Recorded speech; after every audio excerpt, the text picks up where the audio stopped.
കൊച്ചെ കൈയൊന്നും പൊളിച്ചേക്കല്ലേ.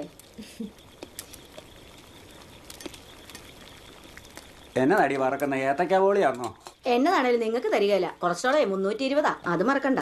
അമ്മച്ചി, ഞാനിത് അങ്ങേപ്പരയിൽ കൊടുത്തിട്ട് വരാവേ. മോനെ വെട്ടം വലുത് എടുത്തോണ്ട് പോടി. വെട്ടമൊന്നും വേണ്ടെന്നേ, ഇവിടം വരെ പോയാ പോരെ.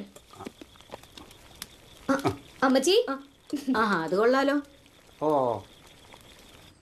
രാത്രി പാതിരയ്ക്ക് അവൻ സമ്മേളനം ഉണ്ടാക്കാൻ പോയേക്കുന്നു. എന്നാനമ്മച്ചി, നല്ലൊരു ദിവസമായിട്ട് ദേഷ്യത്തിലാണല്ലോ. അല്ലാടി പെണ്ണേ, ഇവനേക്കാളും വലിയ സഖാവായിരുന്നു എൻ്റെ വേണുവേട്ടൻ.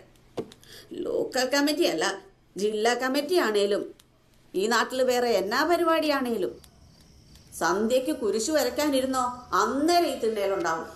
കാര്യം നാട്ടുകാരുടെ വേണുവേട്ടനെ കാണേലും കുടുംബം കഴിഞ്ഞിട്ടേ ഉണ്ടായിരുന്നുള്ളൂ വേറെ എന്തും. അതുമല്ലോ ഇവനറിയാവോ? അങ്ങോട്ട് മാറിയില്ലടാ, അവൻ പുന്നാരം കാണിക്കാൻ വന്നേക്കുന്നു. പോളിത് കുടിച്ചേ.